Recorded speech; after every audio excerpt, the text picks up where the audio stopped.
Hai semuanya, saya Monica Saputra dengan NIM 825190025. Hari ini saya akan mempresentasikan teori-teori dasar yang ada di Object-Based Programming. Hari ini saya akan menjelaskan 5 teori, yaitu yang pertama ada encapsulation, yang kedua ada inheritance atau pewarisan, yang ketiga ada polymorphism, yang keempat ada Java modifier, dan yang kelima adalah constructor. Dan pada akhir presentasi ini, saya akan memberikan sedikit demo praktek mengenai 5 teori tersebut. Mari kita mulai dari teori yang pertama, yaitu encapsulation. Jadi sebenarnya encapsulation itu apa sih? Nah, di sini saya sudah menyediakan satu gambar yang menurut saya cukup mewakilkan apa artinya itu encapsulation. Jadi di sini ada sebuah kapsul di mana isinya ada variabel, data, terus juga bawahnya ada kelas, dan keseluruhan kapsul itu disebut encapsulation. Jadi encapsulation itu adalah sebuah konsep di object-based programming di mana dia mengikat anggota kelas seperti variabel dan method menjadi satu sehingga tidak dapat diakses oleh kelas lain. Nah, dalam teknik encapsulation ini, field dideklarasikan secara private sehingga kelas lain tidak dapat mengakses field tersebut. Nah, untuk mengakses field tersebut, maka harus digunakan public Java getter dan setter method. Terus, kenapa sih kita memerlukan encapsulation? Karena yang pertama, encapsulation itu memiliki kontrol yang baik terhadap atribut dan juga method. Terus, kelas atribut itu juga bisa dibuat menjadi read only atau write only. Jadi kalau misalnya read only, kalian harus menggunakan public Java getter method. Dan untuk write only, kalian harus menggunakan public Java set method. Setter method maksud saya. Nah, terus daripada kalian bingung-bingung soal penjelasan saya tadi, maka kita akan logikakan encapsulation dalam kehidupan sehari-hari. Jadi begini logika encapsulation dalam kehidupan sehari-hari. Anda semua pasti memiliki bank kan, rekening bank. Nah, Anda nggak mau kan pasti rekening Anda itu diketahui oleh semua orang. Hal itu dapat terjadi jika variabel saldo Anda set menjadi public. Maka dari itu, untuk mencegah hal itu semua, variabel saldo harus dideklarasikan menjadi private. Sehingga itu membuat akun Anda lebih aman, maksud saya lebih aman, dan juga tidak semua orang bisa lihat kecuali Anda sendiri yang sudah mengeset itu. Karena yang mengakses variabel private itu hanya orang yang ngeset variabel private itu sendiri. Jadi dengan menggunakan metode yang sudah saya sebutkan tadi di atas. Jadi metode ini membantu Anda juga menjaga rekening Anda, keamanan rekening Anda, dengan cara sebelum Anda bisa melihat rekening itu, Anda harus memasukkan mungkin nama Anda, nama pemilik rekeningnya, atau ID kalau kalian pakai m-banking, dan juga password untuk memastikan bahwa itu benar punya Anda dan Anda bisa mengakses saldo Anda, seperti itu. Mengakses saldo kalian juga. Nah, terus kita beralih ke advantage dan disadvantage. Jadi, apa sih kelebihan dan kekurangan dari si encapsulation ini? Nah, advantage-nya itu yang pertama adalah kode yang di-encapsulasi ini lebih fleksibel dan dapat mudah diubah dengan requirement yang baru. Terus juga mencegah kelas lain untuk mengakses private field. Nah, encapsulation juga memungkinkan memodifikasi kode yang diimplementasikan tanpa merusak kode lain yang mengimplementasikan kode tersebut. Terus juga encapsulation membuat data dan kode lebih aman dari external inheritance. Maksudnya itu pewarisan dari luar atau dari kelas lain. Nah, jadi dia menjaga banget keamanan data Anda. Dan juga dia meningkatkan pemeliharaan aplikasi. Terus dia juga kalau Anda mendefinisikan metode getter, public Java getter di kelas, maka field dapat dibuat menjadi read only. Sedangkan kalau Anda mendefinisikan metode public Java setter di kelas, maka field akan dibuat menjadi read only. Selain dari kelebihan, pasti ada kekurangan juga dari encapsulation. Maka kekurangannya akan seperti berikut. Ukuran kode. Nah, dalam kasus encapsulation ini, panjang kode itu meningkat secara drastis karena dia perlu menyediakan metode untuk semua specifier. Terus juga dia memerlukan petunjuk lebih lanjut. Karena ukuran kode yang meningkat drastis, maka akan banyak instruksi-instruksi baru yang perlu ditambahkan pada setiap metode. Terus peningkatan eksekusi kode. Jadi ini tuh soal durasi dia dieksekusi. Karena seperti yang saya bilang tadi, karena ukuran kode dari encapsulation itu cukup panjang, maka dia memerlukan waktu yang lebih lama untuk dieksekusi. Kita lanjut ke teori yang kedua, yaitu inheritance atau pewarisan. Jadi sebenarnya inheritance itu apa sih? Nah, di sini saya sudah menyediakan satu gambar di mana terdapat kelas, dan di bawahnya ada kelas baru yang mengextend kelas yang lama.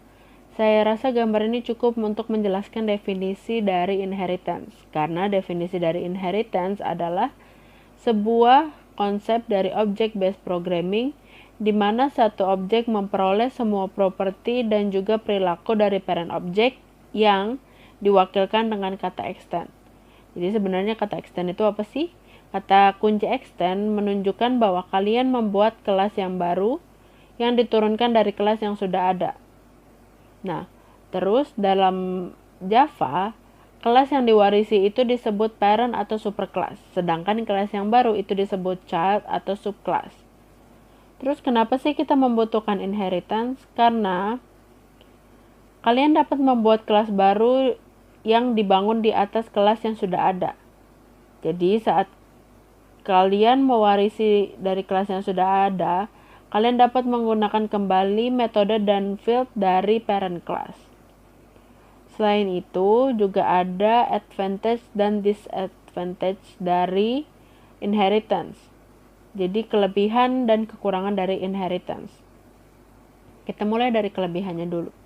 Kelebihan dari inheritance itu adalah dia menggunakan reusability. Kenapa? Karena jika sebuah kelas diwarisi atau mewarisi kelas lain, dia dapat mengakses semua fungsionalitas kelas yang diwarisi.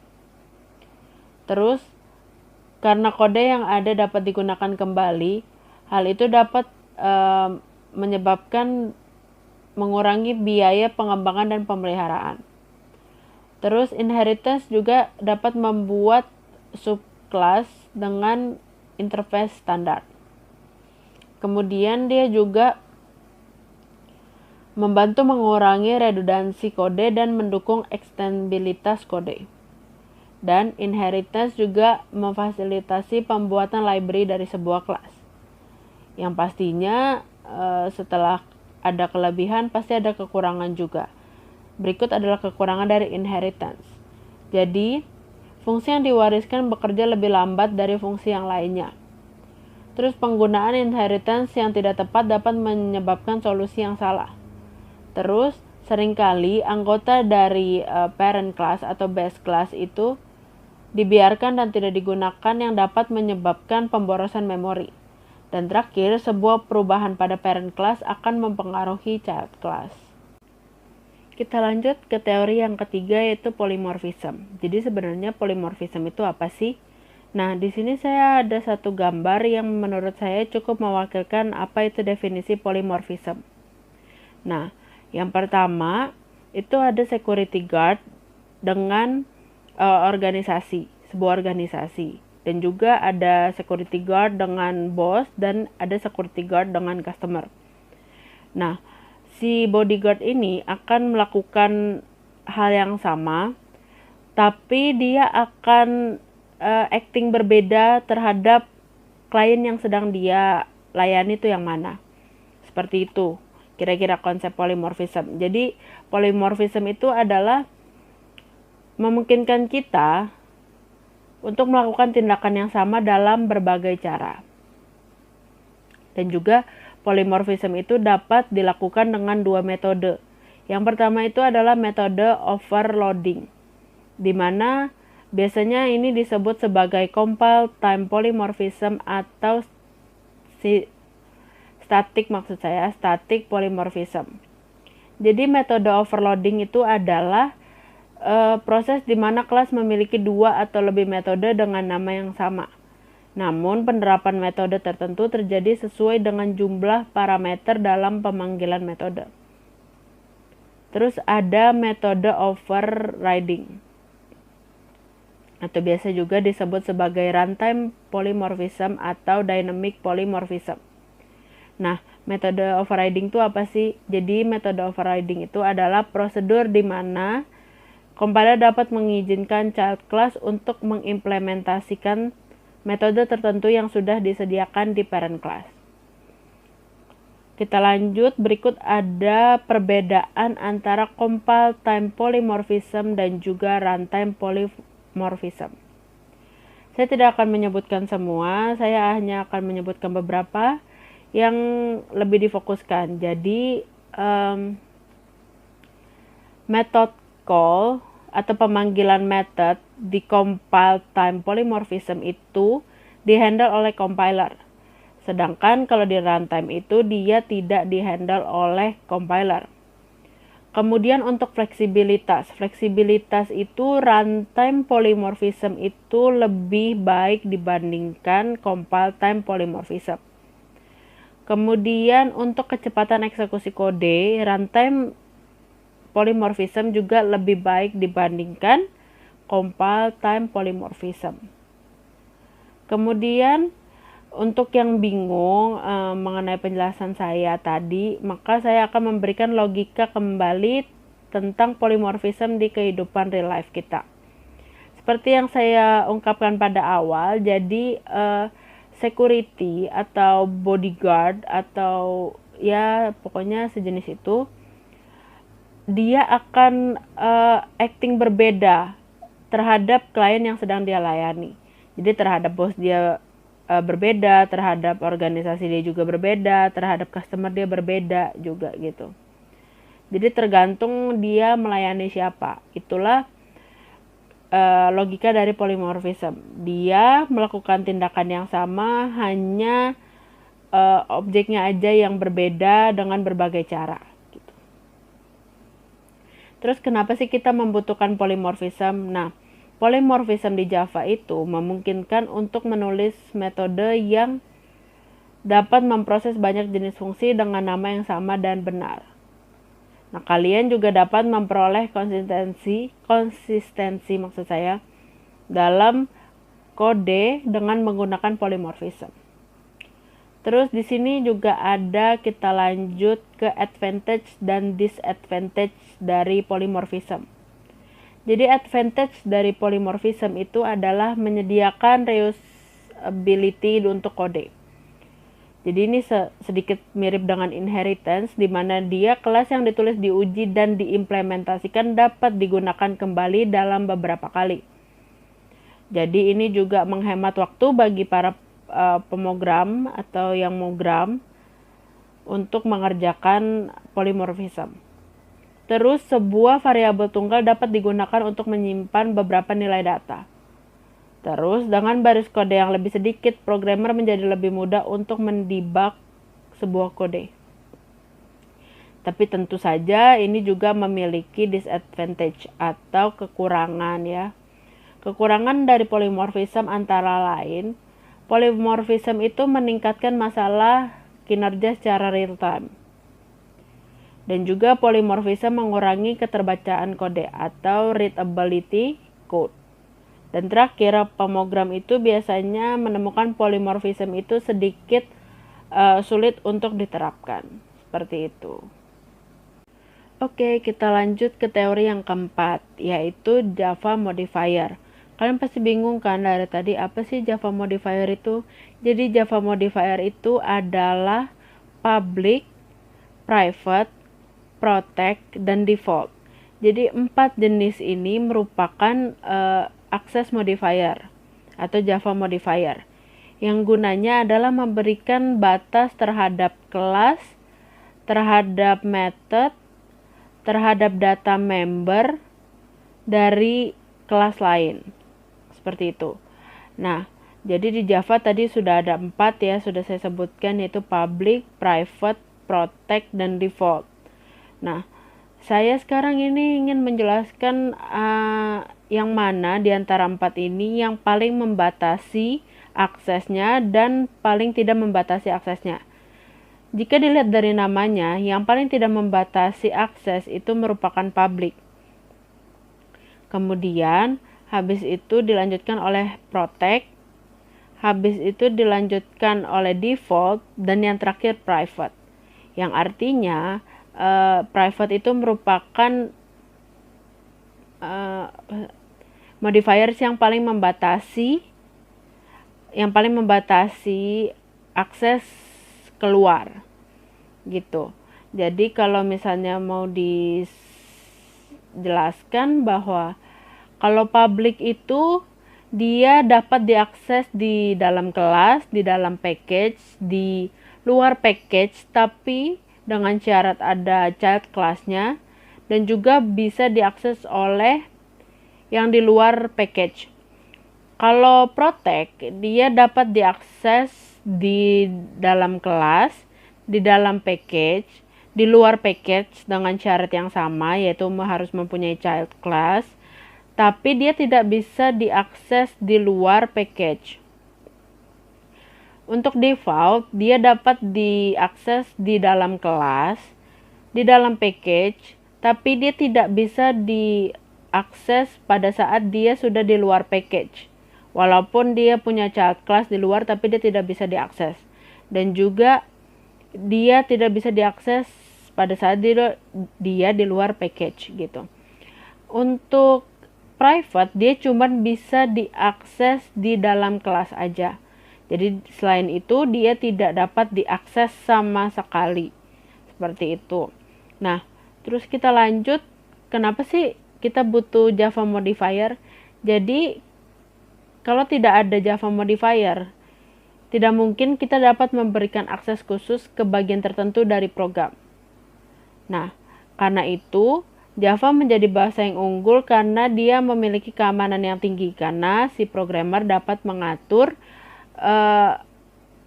kelas apa yang mesti diberikan pada setiap variabel atau setiap method juga. Seperti itu. Akhirnya kita sampai pada teori terakhir, yaitu teori kelima, di mana kita akan membahas tentang constructor. Jadi sebenarnya constructor itu apa sih? Constructor adalah suatu metode yang pertama kali dijalankan pada saat pembuatan suatu objek. Constructor memiliki ciri-ciri, yaitu mempunyai nama yang sama dengan kelas dan juga tidak mempunyai return type. Nah, setiap kelas itu pasti mempunyai constructor, karena jika kita membuat suatu kelas tanpa menuliskan konstruktornya, maka compiler dari Java akan menambahkan sebuah konstruktor kosong. Terus kenapa sih kita membutuhkan konstruktor? Karena konstruktor pada Java itu diartikan sebagai metode yang namanya sama persis dengan nama kelasnya, yang berfungsi untuk memberikan nilai awal pada sebuah kelas ketika kelas tersebut dibuat dalam bentuk objek pada kelas lain. Artinya, ketika kita membuat sebuah kelas yang di dalamnya tidak terdapat konstruktor, maka ketika kita menjalankannya, akan secara otomatis compiler Java akan membuatkan konstruktor defaultnya. Seperti itu. Nah, terus juga ada beberapa karakteristik dari konstruktor di Java. Yang pertama, nama konstruktor harus sama dengan nama kelas yang dideklarasikan dan didefinisikan. Kedua, konstruktor tidak boleh memiliki tipe pengembalian apapun, bahkan jika ada tipe pengembalian, maka JVM atau Java Virtual Machine akan dianggap sebagai metode bukan konstruktor. Nah, cara compiler dan JVM untuk membedakan antara constructor dan method adalah dari return type-nya. Tapi konstruktornya harus memiliki nama yang sama dengan nama kelasnya. Baru si JVM dapat membedakan antara method atau konstruktor melalui return type-nya. Terus setiap kali kita membuat objek dari suatu kelas, konstruktor akan secara otomatis dipanggil oleh JVM atau Java Virtual Machine. Nah, kalau misalnya kita nggak kasih konstruktor di dalam kelasnya, maka Java secara otomatis akan memberikan konstruktor default. Nah, konstruktor default itu maksudnya itu dia kalau numerik atau int itu dia akan diset menjadi 0. Kalau string dia akan diset menjadi 0, kalau boolean dia akan diset menjadi false. Nah, terus Java Constructor itu mungkin mengandung parameter atau tidak. Jadi parameter itu adalah variabel lokal untuk menerima nilai dari luar ke dalam konstruktor. Terus konstruktor secara otomatis dipanggil dan dieksekusi oleh JVM pada saat pembuatan objek. JVM pertama mengalokasikan memori untuk variabel dan kemudian mengeksekusi konstruktor untuk menginisialisasi variabel instan atau instan variabel, sama aja. Terus dipanggil dan dieksekusi hanya sekali per objek. Ini berarti ketika objek kelas dibuat, konstruktor dipanggil. Saat kita membuat objek kedua, maka konstruktor dipanggil lagi untuk kedua kalinya. Seperti itu terus-menerus. Terus konstruktor itu jadinya dipakai buat apa dong gitu. Jadi konstruktor itu digunakan dalam pemrograman Java untuk menetapkan nilai default dari instan variabel. Kedua, konstruktor digunakan untuk menginisialisasi objek kelas dan mengalokasikan memori yang sesuai untuk objek. Artinya, ini digunakan untuk menginisialisasi instan variabel dari kelas dengan set nilai yang berbeda tapi tidak perlu diinisialisasi. Terus, jika Anda perlu mengeksekusi beberapa kode pada saat pembuatan objek, Anda dapat menuliskannya dalam konstruktor. Nah, terus ada tipe-tipe konstruktor nih. Jadi yang pertama itu ada default constructor atau non-argument constructor. Jadi konstruktor ini adalah konstruktor yang tidak memiliki parameter. Dikenal sebagai konstruktor default di Java.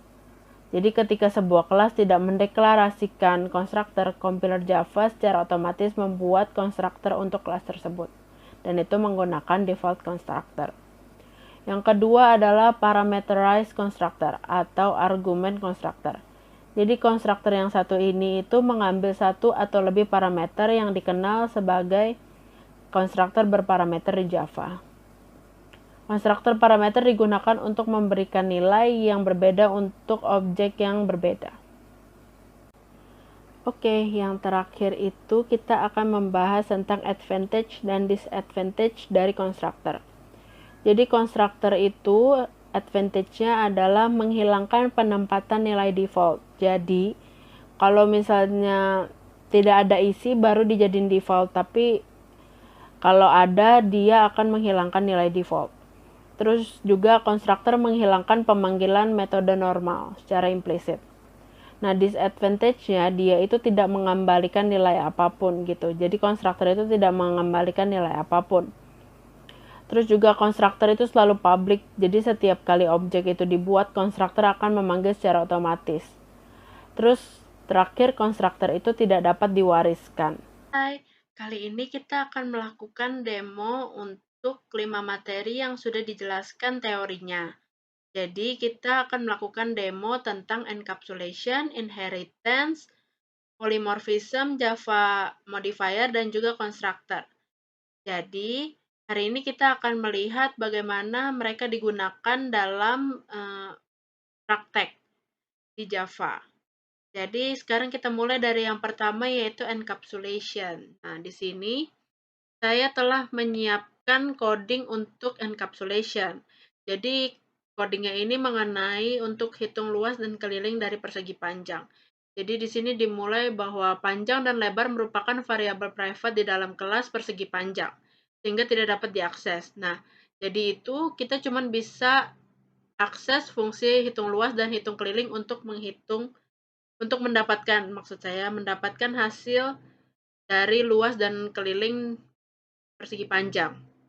Nah, terus nanti di bawah kita harus ganti jadi public supaya bisa kehitung oleh fungsi yang sudah saya siapkan. Jadi di sini seperti biasa ini public class persegi panjang beserta inisialisasi variabel.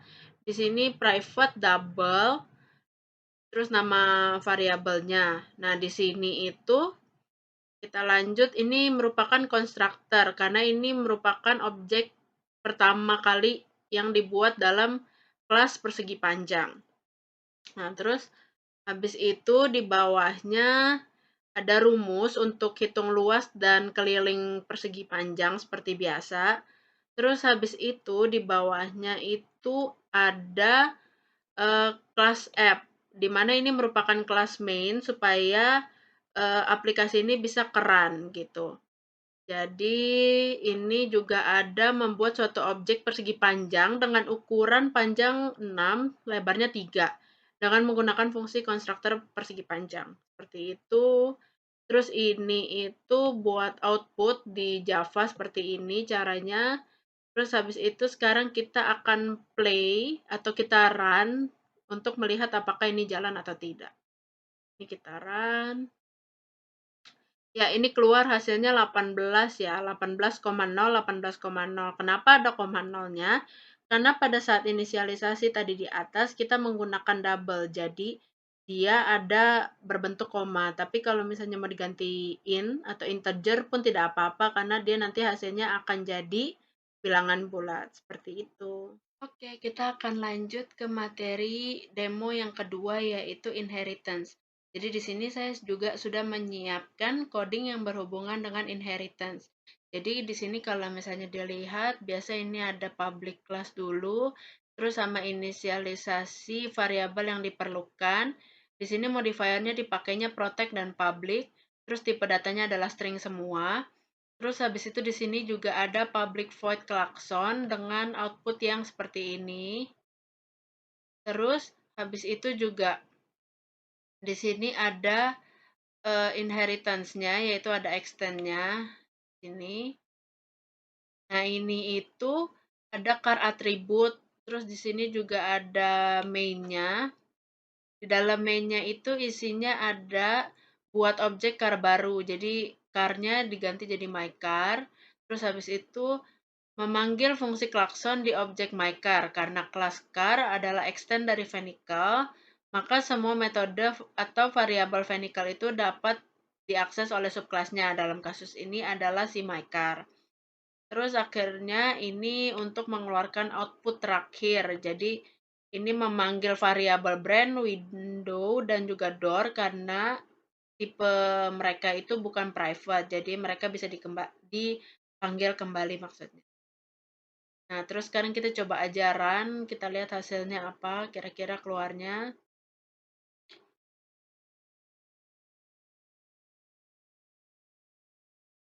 Ya, ini keluarnya sedang membunyikan klakson, terus ada nama mobilnya, terus ini ada jumlah jendelanya, dan juga ada jumlah pintunya dari mobil tersebut, gitu. Jadi kira-kira begitu inheritance. Kita lanjut ke materi berikutnya. Oke, kita akan melanjutkan ke demo praktek materi yang ketiga, yaitu polymorphism. Seperti yang sudah dijelaskan di teori kemarin, bahwa polymorphism itu ada yang statis dan dinamis, atau compile time polymorphism dan runtime polymorphism. Nah, di sini saya sudah menyiapkan dua tipe tersebut, jadi kita akan lihat perbedaannya, dan juga mari kita mulai sekarang.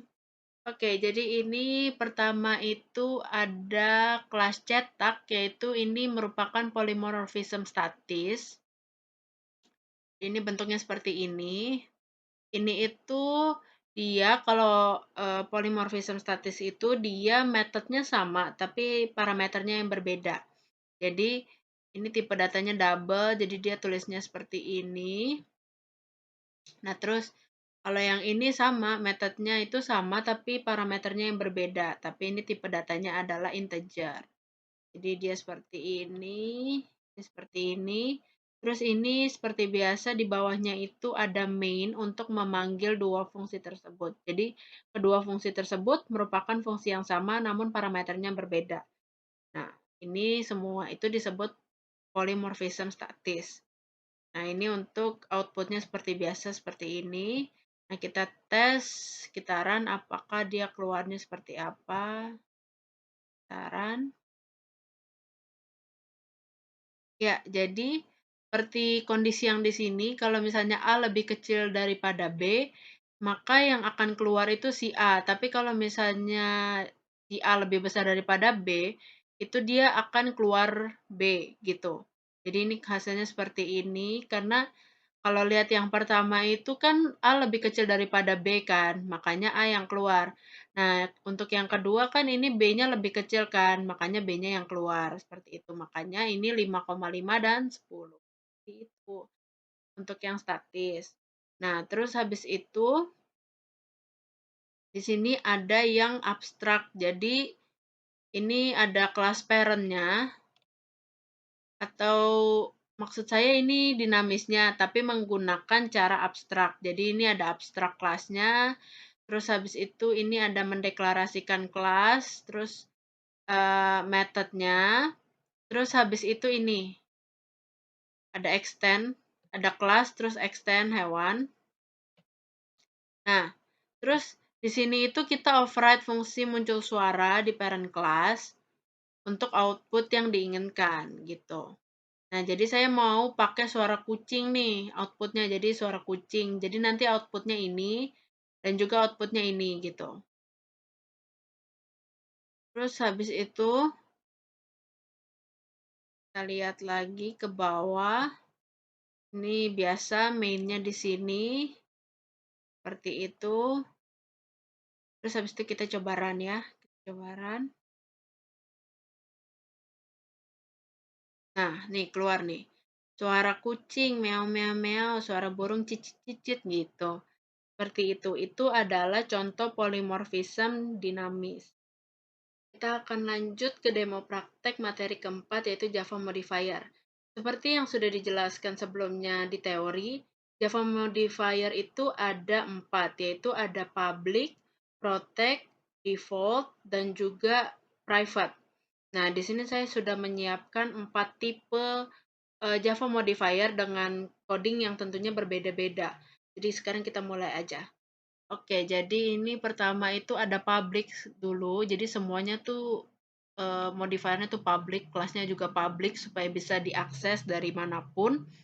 Nah, di sini saya memilih untuk outputnya itu adalah testing public modifier. Jadi ini kita akan coba run, kita lihat apakah nanti dia bakal jalan atau enggak.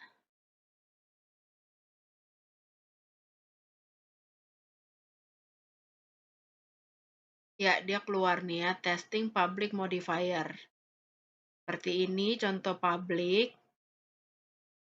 Terus kita beralih ke berikutnya, ini kelas base class. Itu artinya sama aja kayak default. Jadi ini saya menyiapkan default seperti ini. Seperti ini, kelas untuk default. Dan juga saya menyiapkan output testing default modifier. Terus habis itu ini juga. Sekarang kita coba run aja. Run. Oke, keluar nih ya, testing default modifier. Terus kita lanjut ke data class. Data class ini sifatnya adalah private. Jadi ini private. Seperti ini private nih kalau seperti ini. Nah, kalau ini seperti yang sudah dibahas di teori ya. Kalau misalnya tipe modifiernya adalah private, maka kalian harus menggunakan getter dan setter method. Nah, ini getter dan setter method tuh seperti ini untuk supaya dia bisa diakses gitu. Nah, terus habis itu kita coba run. Ini juga keluar ya testing private modifier. Terus yang terakhir adalah protect. Protect. Protect seperti ini, saya buatnya. Protect. Ada extensnya juga. Jadi ini penjelasannya bisa dibaca di sini. Dan juga ini ada output yang saya siapkan adalah testing protect modifier. Sekarang kita coba play aja. Ya, dia keluar 2 kali. Testing protect modifier. Kenapa? Alasannya tuh ada di sini. Karena di extend 2 kali. Jadi diwarisi 2 kali. Makanya dia keluarnya menjadi 2 kali gitu. Jadi sekian itu tentang Java modifier. Kita lanjut ke materi yang berikutnya. Kita lanjut ke demo praktek materi yang terakhir, yaitu constructor. Nah, seperti yang sudah disebutkan pada teori sebelumnya, constructor itu kan ada dua, yaitu ada default constructor dan juga parameterized constructor. Nah, di sini saya sudah sediakan dua coding untuk dua materi tersebut, yaitu default dan parameterized constructor. Nah, di sini saya buat untuk yang default itu tentang person. Jadi di sini ini semua itu adalah default constructor. Nah, ini ada deklarasi untuk instan variabel, terus habis itu nih default constructornya yang person ini, terus habis itu ada inisialisasi dari variabel tersebut. Sebenarnya bisa aja sih di atas, tapi kalau mau dipisah kayak gini juga nggak apa-apa. Terus habis itu ini untuk output hasilnya. Terus habis itu ini adalah main untuk default constructor. Jadi kalau misalnya kita play sekitaran, dia keluar hasilnya Monica 20 Jakarta, sesuai dengan yang kita inisialisasikan di sini ya. Terus kita lanjut ke parameterize constructor, yaitu saya sudah menyiapkan ini Java. Cukup simpel, jadi di sini cuman public student, terus ini kita ada inisialisasi, terus ini kenapa cuman ini doang nih? Ini itu kita pakai main-nya cuma satu. Jadi main yang untuk di student itu saya masukin di sini. Constructor maksud saya. Constructor untuk student saya masukin di sini, di person. Jadi untuk mengambil data yang ada di person ini, di Java-nya saya cukup mengambil konstruktornya saja seperti ini. Dan dia seharusnya akan terbaca sama seperti yang person tadi.